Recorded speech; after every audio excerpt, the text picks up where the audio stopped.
Tanda dia tu bukan jodoh kita walaupun dia nampak sempurna.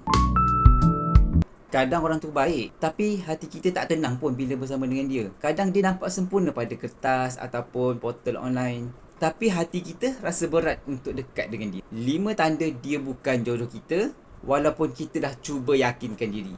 Yang pertama, bila makin lama kenal, makin kurang semangat untuk berusaha. Yang kedua, bila banyak benda kecil pun kita dah rasa penat nak faham. Yang ketiga, bila doa rasa kosong sewaktu kita sebut nama dia. Yang keempat, bila keluarga dan diri sendiri rasa tak yakin dengan calon tu. Walaupun kita ni dah cuba lawan, tetap tak yakin.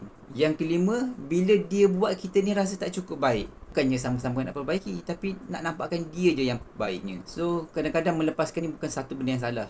Dan juga bukan satu benda yang kalah, tapi cara untuk Allah lindung kita dari orang yang salah. Kalau dah sedia nak ada pasangan, nak ada calon yang boleh membahagiakan, jom sertai Tiljannah.my. Ajaklah ramai-ramai kawan-kawan, ahli keluarga, siapa-siapa lah yang single-single lagi tu, berkumpul je dekat tempat yang kita namakan Tiljannah.my, platform untuk orang single cari jodoh. Mana dah tahu sama-sama tengah berusaha mencari, sama-sama jumpa. Bolehlah kita raikan mungkin tahun 2026 ni tahun best kawan-kawan kita semuanya berkahwin, jumpa jodoh dekat Tiljannah. Jom Tiljannah.my sekarang.